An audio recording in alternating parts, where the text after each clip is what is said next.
사무엘 하는 어제도 말씀드린 것처럼 사무엘 상과 사실은 한 권의 책입니다. 그래서 사무엘 상이 가지고 있는 그런 내용과 흐름을 그대로 이어가고 있는, 그래서 사무엘 상을 이해하면 사무엘 하도 이해할 수 있다 하는 것을 우리가 마음에 두고, 자, 이제 이스라엘의 그 역사를 우리들이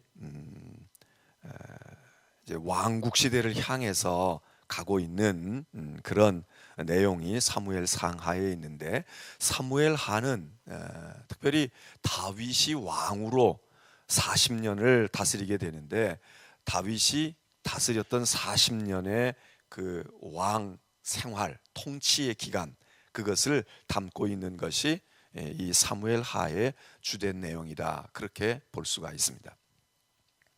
이 사무엘 하는 먼저 다윗이 우리가 생각할 때에는 그냥 처음서부터 나라를 전부 다, 좀 소리가 좀 이상해, 울리고 있어요 지금. 소리가 이 나라를 전부 다 다스린 것 같지만 사실 다 다스린 게 아니고, 처음에는 남쪽 유다에서, 남쪽 유다, 이 다윗은 유다 지파니까 남쪽 유다에서부터 통치를 시작을 합니다. 그래서 헤브론이라는 곳에서 통치를 해서 한 7년 조금 남짓, 그렇게 남쪽 유다의 왕국의 왕으로 그렇게 시작을 하다가, 그 다음에 한 8년 차쯤 접어들 때, 7년 반이 조금 지나게 될 때에 북쪽에 있었던 10지파 가까운 그런, 이 말하자면 사울 왕을 지지했던 지지 기반들이 이 북쪽에 있었는데, 그 사람들이 이제 나중에 말하자면 투항을 하다시피 하는 거예요. 이 다윗에게 우리가 아무리 봐도 대세가 이제는 이 다윗의 시대로 가고 있으니까 우리도 통치해 달라고. 그러니까 처음서부터 사울 왕이 죽고 난 다음에 다윗이 사울 왕이 통치했던 모든 것들을 다 거머쥐지를 못하고, 사울의 아들이 이 아버지의 선왕의 그를 유업을 받아가지고선 어느 정도 영향력을 행사하다가 도저히 안 되겠으니까 이제 북쪽이 남쪽 다윗에게 우리도 당신이 통치해 달라고 그러는 형식을 띄어서, 그래서 그때서야 이제 다윗이 명실공히 이 통일된 왕국의 왕이 됩니다. 그리고는 그 후에 헤브론, 남쪽 헤브론에서 통치하고 있던 다윗이 예루살렘으로 올라가서, 그래서 오늘의 예루살렘이 그래서 시작이 되어지는 예루살렘을 수도로 만드는 일을 하고는 명실공히 이제 다윗의 왕국, 다윗의 제국을 이루어 갑니다. 그 얘기가 사무엘 하에 있습니다. 사무엘 하는 거의 온통 다윗의 치세 기간, 다윗이 뭐 골리앗과 만나서 싸워서 전쟁에서 이겼다, 이런 이야기는 거기서 나타나는 게 아니고 사무엘 상에서 나타나고, 그러니까 사무엘 상에 사울 왕과 함께 있었을 때에는 사무엘 상에 나타나고, 다윗이 왕 다윗을 우리가 보려고 하면 사무엘 하를 떡거집어서 읽으면 거기서 다윗의 이야기가, 왕으로서의 다윗의 이야기가 거기 펼쳐져 나갑니다. 그러니까 다윗의 이야기가 성경에 얼마나 많이 기록되어 있습니까? 참 다윗의 얘기가는 성경에 있는 예수님의 이 말씀, 예수님의 생애에 대한 이야기, 그리고 신약에서는 이제 바울의 서신들이 많으니까 이렇게 두 분을 빼고는 구약에서는 모세와 모세에 관계된 글들이 많잖아요. 그 모세에 관계된 글들이 많다면 그 다음쯤에는 이 다윗에 관한 이야기와 다윗의 글들이 많고, 더군다나 우리가 아는 것처럼 시편이 다윗의 시가 많다고 생각을 하면, 다윗이 써놓은 시가 많다, 또는 다윗과 관계된 것이 많다 그러면 구약을 이해하는 데 있어서, 신약을 이해하는 데 있어서 우리가 마치 바울을 많이 떠올리는 것처럼 구약을 이해하는 데 있어서는 이 다윗이 차지하고 있는 비중이 굉장히 많은, 그래서 우리가 성경을 이 다윗을 많이 알고 있다는 것은, 이것은 성경에 대한 그만큼 많은 풍성함을 알고 있다, 그렇게 얘기해도 과언이 아닌 것입니다. 그래서 다윗의 통치 기간 40년이 들어가 있는데, 이 다윗은 사실 계속 승승장구합니다. 내가 너와 함께함으로 내가 어디로 가든지 형통하게 할 거다. 이런 이야기가 이 사무엘 상하의 주제가 될 만큼, 특별히 다윗과 관계 있을 때는 다윗은 계속 승전을 합니다. 계속 이겨가요. 계속 이겨간다고. 그렇게 해서 다윗이 왕국을 이룰 때까지도 정말 뭐 어린아이 시절로부터 시작을 해서 목동의 시절, 그리고 사울의 그런 그 측근이 돼가지고 그런 부하가 장수가 되고 그러고 있을 동안 그렇게 승수장구하는데, 그 원인을 우리가 생각할 때 다윗이 전쟁이면 전쟁, 예술이면 예술, 뭐 요즘으로 말하면 연기면 연기, 뭐 노래면 노래, 춤이면 춤, 뭐든지 다 잘하는 것처럼 다윗은 아주 다재다능한 사람입니다. 아주 그는 시도 잘 썼지요, 악기 연주도 잘했지, 그러니까 아마 노래도 잘했을 것 같아. 그리고 양이면 양치는 일 잘했고요, 군대 나가면 전쟁 잘했고요, 그리고 왕으로 또 통치를 잘해. 어떤 사람은 군인으로서는 성공하는데 군인이 말이죠, 혁명을 해가지고 대통령이 되거나 왕이 돼가지고 이게 잘못되는 경우가 있잖아요. 그런데 잘한단 말이에요. 그러니까 뭐 여러 가지, 거기다가 신앙 또한 뛰어나서 믿음으로도 이 세상적으로만 아주 날개 달고 단 사람이 아니라 믿음에 있어서도 참 다윗 같은 사람이 드문 겁니다. 그래서 이 다윗이 왕이 되고 난 뒤에도 계속 전쟁에 승리하고 그래서 다윗이 전쟁을 잘했다고 하는 것 중에 하나가 뭐냐 하면, 여호수아가 가나안 땅을 거의 점령을 많이 했지만 점령 못한 것이 많거든요. 사실 점령을 못했어. 그 중에 아주 이 유대인들, 히브리인들이 가나안 땅에 들어가서 마음에 야 저거 가지고 싶은데, 그런데 탈환하지 못한 게 있다고. 마치 저 북한이 저 서울을 좀 내가 좀 꼭 딴 거는 그만두더라도 서울을 차지하고 싶은, 우리 한반도의 역사에서 이게 한양 도성 서울이라고 하는 여기가 모든 삼국시대에도 그렇고 모든 나라들이 여기 차지하고 싶은 거 아닙니까? 이 서울을 가지고 싶은 거예요. 그런 것처럼 그게 어디냐 하면 그게 예루살렘이에요. 그 예루살렘을 이거를 정복하는 게 꿈이었는데 여호수아 때 그걸 못 이루었어요. 그리고 그거는 강력한 여부스족이라고 하는 족속이 지형적으로도 예루살렘은 점령하기가 어려웠고 그 족속들이 강성하고, 그래서 이거를 차지하지 못해요. 그리고 블레셋 같은 나라, 블레셋 족속도 이 해변가에 있는, 지중해 해변가에 있는 이 블레셋도 이게 만만한 게 아니거든. 그런데 블레셋 족속은 이미 다윗이 정복해본 때가 있어. 골리앗과 맞닥뜨려 싸울 때 골리앗을 넘어뜨리는 일을 하잖아요. 그런데 예루살렘은 쉽지가 않은 거야. 근데 다윗이 예루살렘을 점령합니다. 그리고 점령을 하고 그랬으니까 이제 가장 중요한 요충지 핵심을 점령했으니까 이제 된 거 아닙니까? 거기 들어가서 왕궁을 형성하고 거기다가 도읍지를 정하고 들어가서 통치를 시작을 해요. 남과 북의 교통편도 이제 좋아지고 다 이제는 뭐 정치적으로, 군사적으로, 지형학적으로 볼 때 틀림없이 됐어요. 그러나 다윗의 마음속에 예루살렘을 내가 차지해야지, 이것보다 다윗의 마음속에 더 이루고 싶은 소원이 있었습니다. 이게 다윗의 위대한 겁니다. 왜? 정치적으로 예루살렘을 다 통치하고 자기 손아귀에 거머쥐었으면 이제 안심을 해도 되잖아요. 내가 이제는 누가 뭐래도 내가 정통성이 있어. 이제 누가 뭐래도 말이야, 전쟁의 능력으로 봐도 그렇고 지형적으로 봐도 그렇고 역사적으로 봐도 그렇고 가장 중요한 성을 깔고 앉았으니까 이제는 이만하면 됐다고 생각할 텐데, 다윗의 마음속에 계속해서 끓어오르는 무언가 열망이 있었어요. 그게 무언가 하면, 내 왕국이 정말 정통한 왕국이 되려고 하면 하나님을 가까이 해야 된다 하는 이 마음이에요. 사울의 족속들을 끌어안지 못했을 때 한 부족의 왕으로만 7년 반을 통치했던 다윗이, 야, 저 북쪽에 있는 내 형제 저 족속들도 내가 통치해야 되는데, 이런 마음을 이루었잖아요. 자기들이 손들고 들어와서 우리의 왕도 되어 주십시오. 그래가지고 그냥 나라를 받았다고. 그랬는데 예루살렘까지 이제 점령을 했어. 그러면 됐다 이럴 법도 하잖아요. 다윗의 마음속에 늘 허전한 게 있어. 그게 뭔가, 하나님을 모셔야 되는데 이게 뭐예요? 법궤를 모셔오고 싶은 거야. 법궤를 하나님의 성전에. 자, 내가 구멍가게부터 시작을 해서 가게 하나 얻고 했으면 좋겠다. 리어카 놓고 장사하다가 가게 터더. 또 가게 하나 이렇게 하다 보니까 기왕이면 세들어 하는 것보다는 말이야, 내가 하나 빌딩을 하나 사면 좋겠네. 그 빌딩을 또 하나 사. 그러면 그러고서는 뭐 집도 마련하고 그러면 사람이 감사하다 이렇게 되잖아요. 그런데 다윗은 믿음의 사람이야. 그렇지 않은 거야. 내가 와서 왕궁을 형성하고 내가 통치하고 있어도 여기 하나님이 왕이 되셔야 되는 거야. 하나님이 왕이 계셔야, 내가 왕 이거 아니다 이거야. 어? 내가 아니고 하나님이 왕이 계시는데 내가 아무리 예루살렘을 점령하고 통치해도 이 예루살렘에 하나님이 계시지 않으면 무슨 소용이 있냐 이겁니다. 이게 다윗의 위대한 다윗이, 다윗이 보통 세상 왕하고 다르구나, 대단한 왕 이거예요. 그럼 하나님을 모시는 방법이 뭡니까? 하나님이 와 계시다라고 하는 증거가 뭐예요?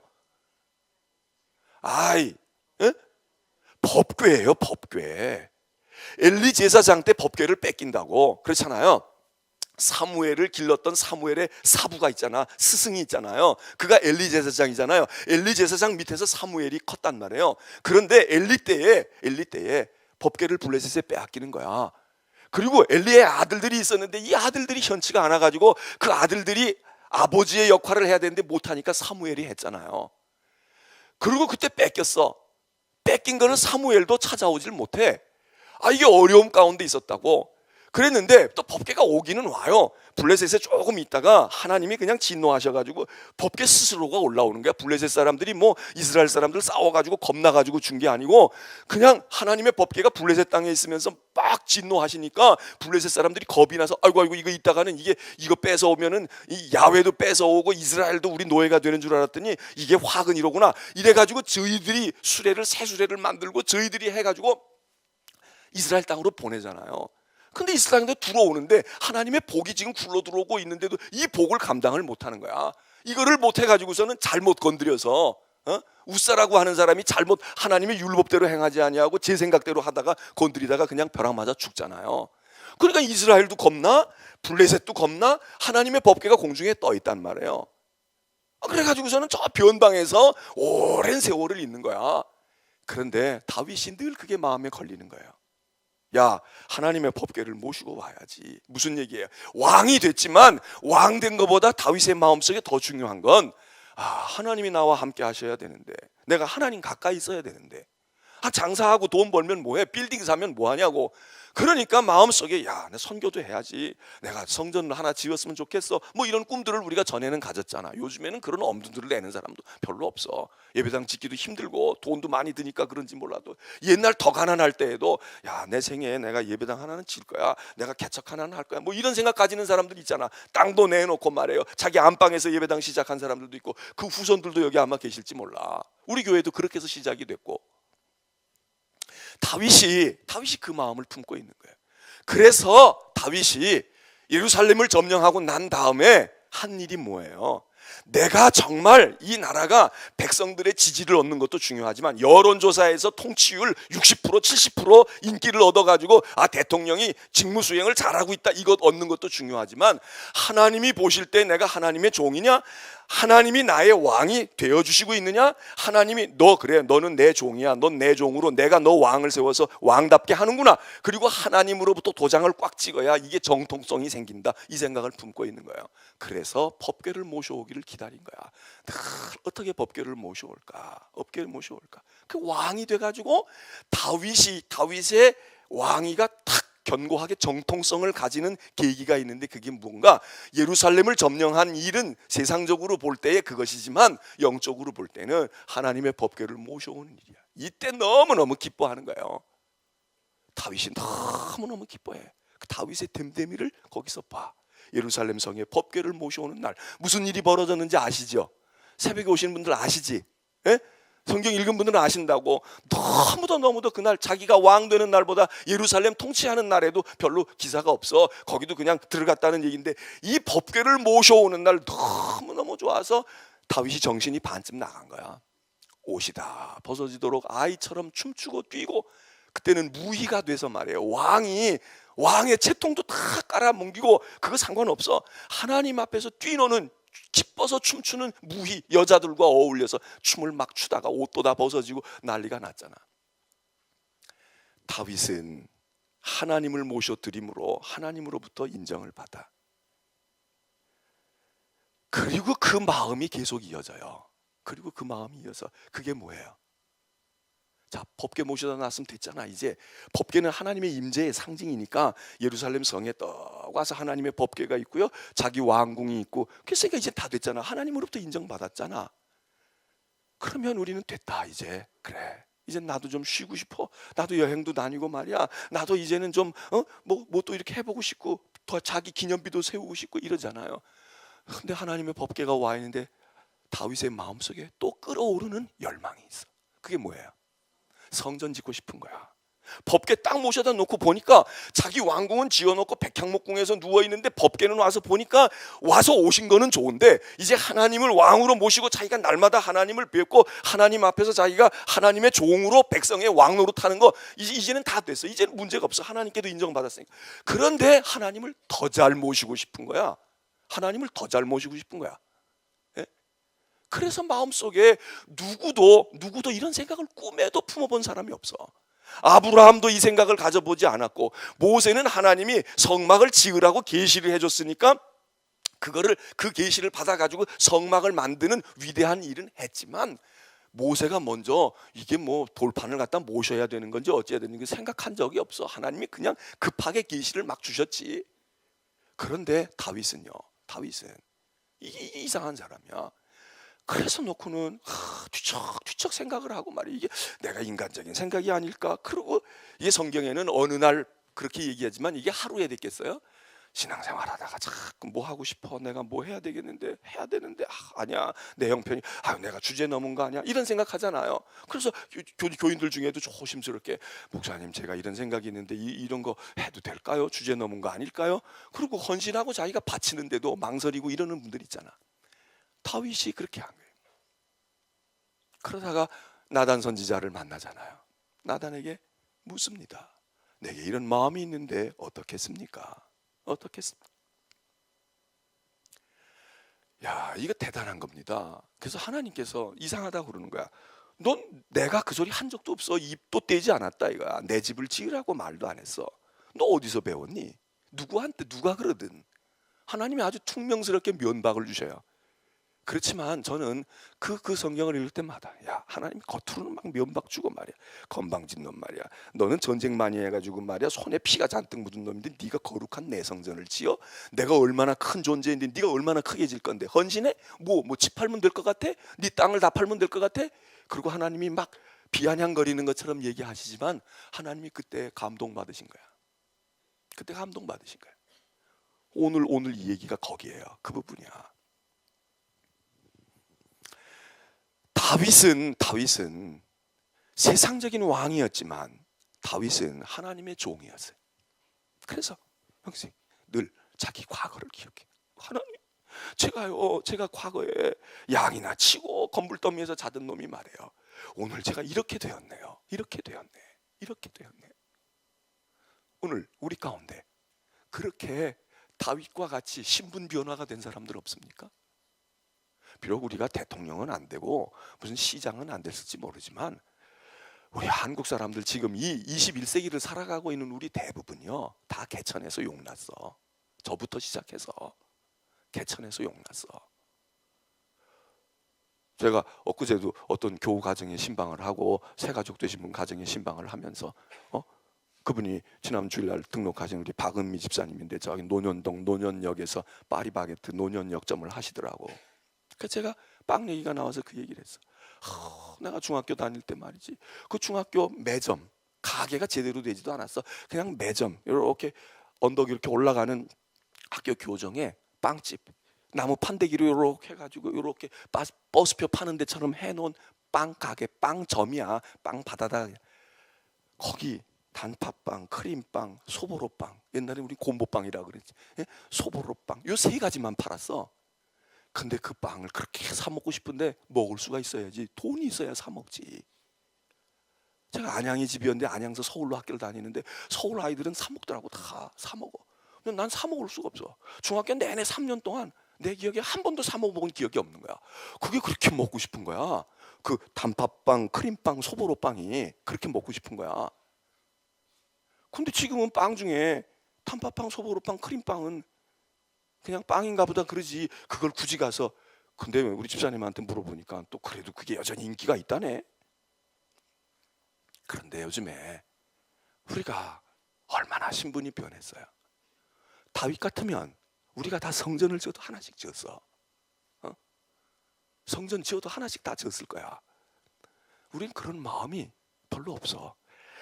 다윗이 여기서 하나님께서 오늘 뭐라 그래? 네가 내 집을 지을 게 아니라 내가 네 집을 지을 거다. 그리고 네 나라가 견고해질 거다. 이 얘기합니다. 네 나라가 견고할 거야. 너와 네 집을 내가 견고하게 할 거야. 자, 요걸 배워가지고 장사 속으로, 계산 속으로, 야, 내가 내 집을 지어도 어려운데 하나님이 내 집을 지어주시면 얼마나 좋을까? 하나님이 내 짓는 집을 방법이 뭘까? 그러니까 내가 하나님 집 짓는 신용을 내고 하나님 집을 짓겠다고 그러면 하나님이 요거 나에게 지어주시. 요런 심보로 이 성경을 배우면 뭐 나쁠 건 없지만 아주 그거 안 하는 것보다, 흉내도 안 내고 생각도 안 하는 것보다 낫지만 이건 근본 심사가 다른 겁니다. 다윗은 자기 집을 지으려고 한 게 아니에요. 자기 집을 하나님이 벌써 지어주셨다고 생각한 거야. 그리고 실제로 지어주셨어. 나는 백향목궁에 거하고 있는데 여호와의 집은 어찌해서 수백 년 동안, 천수백 년 동안 모세 시대로부터 텐트에 있어야 하느냐 이거예요. 아니, 우리는 텐트 치고 돌아다니다가 가나안 땅에 들어와서 우리가 정착해가지고 벽돌집 짓고, 그리고 상하궁에서, 상하 침대에서 이러고 뜨거운 물, 더운 물 쓰면서 이러고 살고 있는데, 아니 왜 하나님의 집은, 유독 하나님의 집만은 우리가 텐트 시절에 있었던 거하고 똑같은 그 시절로 가야 되느냐? 이건 이해가 안 되는 거예요. 다윗으로서는 하나님은 우리 집을 이렇게 지어주셨는데 우리는 하나님의 집을 왜 그렇게 했을까? 하나님께서 여기서 그래 결심하시는 거예요. 다윗과 언약을 맺어요. 그리고는 내가 네 집을 지어서 영원히 지으리라. 자, 이게 말이에요. 이게, 야, 그러니까 다윗은 수지 맞았구나. 여기까지만 생각하면 우리는 성경에 저 끝에 있는 맥을 짚지 못하는 거예요. 이거를 하나의 세상적으로 왕 되는 방법, 성공하는 방법, 이걸로만 생각하면은 우리가 신앙을 세속화하는 거예요. 안 하는 것보다는 낫지만 이거는 제대로 맥을 짚지 못하는 거예요. 이게 왜 중요하냐 하면요. 다윗이 정치 잘하고 통치 잘하고 나라를 이룬 것도 중요하지만 다윗은 이스라엘 사람들에게 있어서 메시아의 원형입니다. 그래서 나중에 이제 나라가 막 왕이 나타나지만 분열이 되고 포로로 붙들려가고 이럴 때 백성들의 마음속에 늘 떠올린 사람이 누구냐? 야, 우리에게 이런 지도자가 있으면 좋은데, 우리에게 이런 왕이 있으면 좋은데, 그럴 때 늘 떠올린 사람이 누구냐? 솔로몬이 지혜로운 왕이라고 했지만 솔로몬이 아닙니다. 누구를 떠올립니까? 다윗을 늘 그리워하는 거예요. 다윗을 그리워하는 거야. 야, 다윗 같은 왕이 있으면 좋겠어. 다윗 같은 왕이 오면은 외국의 침입도 받지 아니할 거고, 다윗 같은 왕이 있으면 우리가 신뢰하고 살 텐데. 그래서 지금도 이스라엘의 국기는 뭐예요? 별이야, 별. 삼각형 두 개 뒤집어 놔가지고 딱 육각형의 별이에요. 그 별의 이름이 뭔 줄 아세요? 다윗의 별이에요. 다윗의 별이야. 지금도 마음속에 다윗을 기다리고 있어. 메시아라고 생각하는 거예요. 이제 그 왕인 다윗이 우리에게 다시 나타나면 그는 메시아야. 이걸 기다리고 있는 거야. 근데 우리는 그 메시아를 누구라고 생각해요? 예수님이에요. 예수님이 누구의 후손이에요? 다윗의 후손이라는 거야. 다윗의 후손이라는 거야. 그런데 이 다윗이 말이에요. 이렇게 대단한 존재야. 그래서 다윗의 나라는 뭐의 모형이냐 하면 메시아 왕국의 모형인 거예요. 다윗은 메시아의 모형이 되고, 다윗이 통치했던 그 다윗의 왕국은 메시아 왕국의 모형이야. 어슴푸리하게 보여줄 수 있는, 아, 하나님의 나라는 이럴 거야, 그리고 보여지는 모형이 됐다고. 그래서 다윗의 후손 속에서 예수 그리스도가 오시는 겁니다. 예? 다윗의 후손 속에. 그리고 여기 얘기했던 영원히 견고한 나라가 될 거라 하는 이 얘기는 예수님이 이루시는 하나님의 나라를 언급할 때에도 그런 비슷한 문형을 가지고, 뉘앙스를 가지고 말해. 다윗이 이런 존재예요. 그런데 여기서 우리가 알 거야. 그러면 다윗은 왜 진정한 메시아가 아니었느냐 말이에요. 왜 다윗은 메시아를 우리에게 이렇게 보여주는 몽학선생 같기는 하지만 다윗은 메시아가 아닌 까닭은 뭐냐 하면 이렇게 위대한 다윗이 무너집니다. 자, 다윗이 어디서 무너져요? 어디서 무너집니까? 사무엘 하에 있어요. 다윗이 무너지는 장면이 여기서 나온다고. 어디서? 밧세바를 범하는 거야. 간음하게 되는 거예요. 자기 충직한 부하 장수 우리아의 아내를 범하는 사건이 사무엘 하에 나타나. 어느 날 왕궁에서 한가로이 거닐고 있다가 목욕하는 여인을 보면서 마음속에 음란한 생각이 들어. 자, 이 얘기도 보면요, 이 얘기도 다윗이 그냥 성욕에 막 불타는 사람이 아니었어. 편안하니까 이제 딴 생각 들었다고도 볼 수 있고요. 가정에 문제가 있었어. 왜? 미갈이 재구실을 못했어. 두 가지 점에서, 하나는 미갈이 영적으로 다윗을 따라오질 못해. 남편이 새벽기도 하면, 부인이 새벽기도 하면 얼마나 좋아요. 아내가 새벽기도 하면 남편도 나도 좀 한 번씩 가지 그러면 얼마나 좋아. 남편은 세상에 찌들어 있고 세상적인 걸 있고, 배우자 한 사람은 믿음으로 자꾸 살려고. 여기 갈등이 생겨. 그 충족을 이 미갈이 못 해줬어. 또 하나, 세상적으로도 남편을 충족시켜주지 못했어. 다윗이 영적으로 정이 떨어지니까 잠자리를 같이 하지 않은 거야. 안 보고 살았어. 그냥 부인이지만 틈새가 벌기 시작했어. 그 사이에 마귀가 역사했겠지. 이거 우리가 귀담아 들어야 할 필요가 있어요. 부부는 같이 가야 되잖아. 영적인 것도 그렇고 세상적인 것도 그렇고.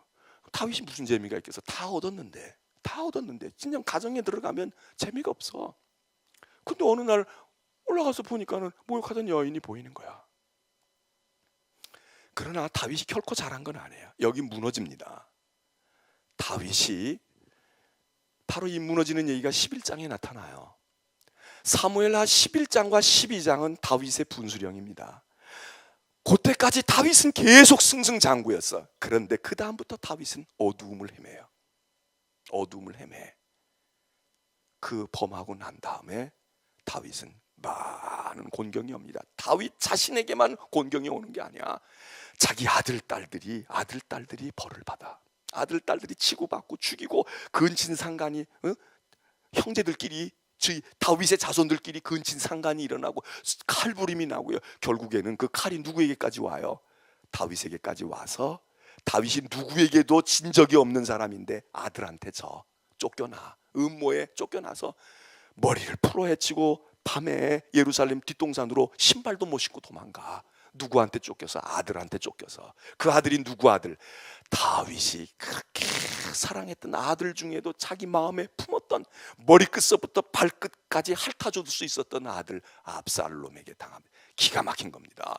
다윗은 참 밑바닥에서부터 여기, 그 다윗의 그 아주 파란만장한 하나님의 은혜를 높이 받고, 그리고 낭떠러지에도 굴러떨어졌던 다윗의 심경이 어디에 잘 나타나 있어요?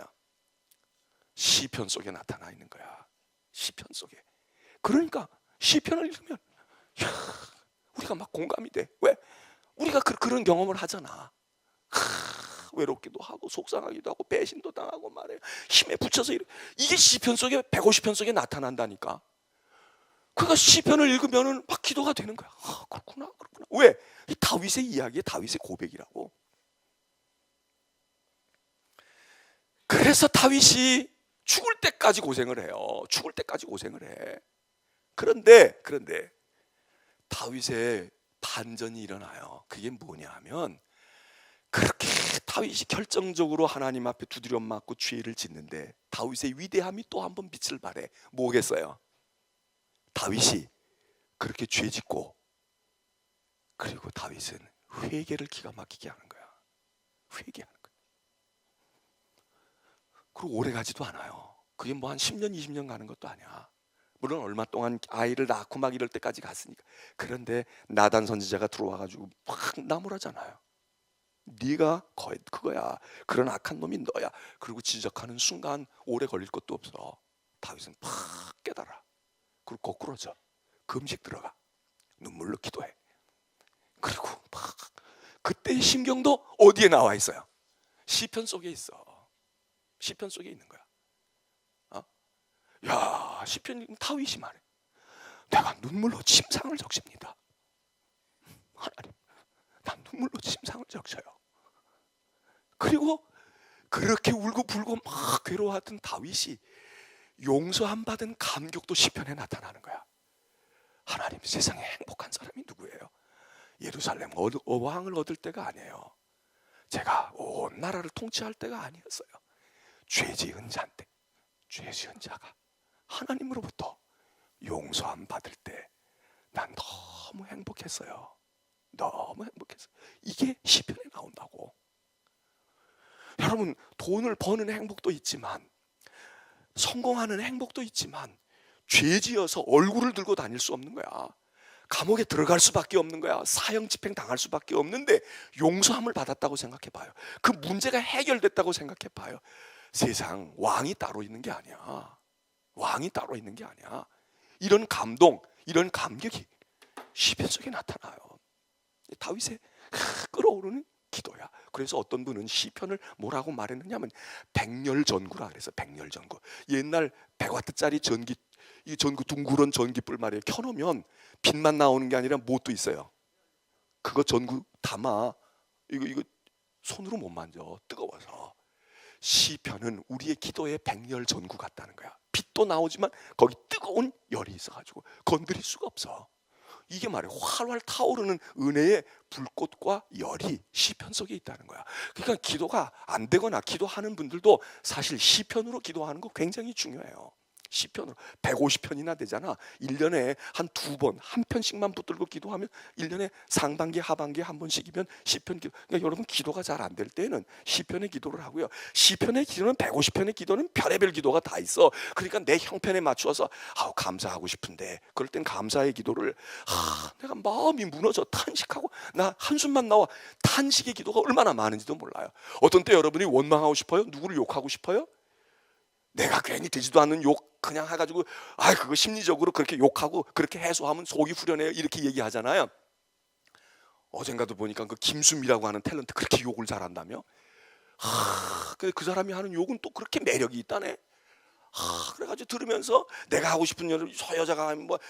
그런데요, 그렇게 해가지고 여기서 스트레스 되는 거하고 비교도 안 돼. 아주 가르쳐 드릴까? 욕만이 아니라 저주가 막 시편 속에 보면 저주가 흘러나와. 여러분 저주하고 싶은 사람 있으면 저주하는 시편을 읽으라고. 거기 보면 저주하는 시들이 나와. 내가 저주하면 이건 곤란할 때가 있지만 시편에 있는 거니까 그거 가지고 기도하면 되는 거야. 그냥 그거 가지고 그 시편 가지고. 그 시편 속에 별의별 시가 다 있어요.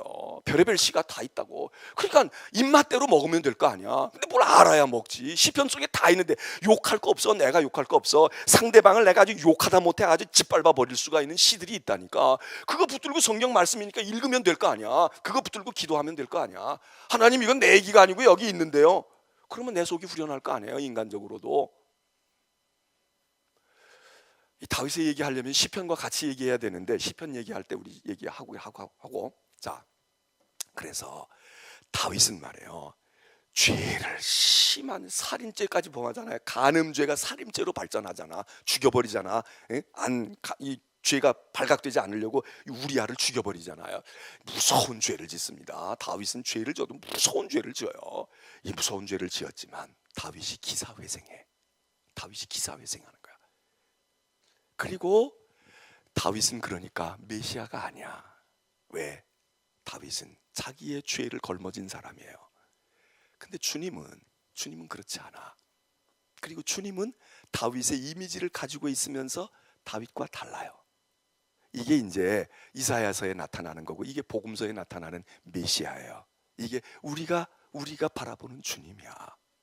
자, 오늘 이렇게 자꾸 길어지다가 이제 이 39권 하는 말라기 할 때는 하루 종일 해야 될지도 모르겠는데, 자, 마치겠습니다. 이제 기도합니다.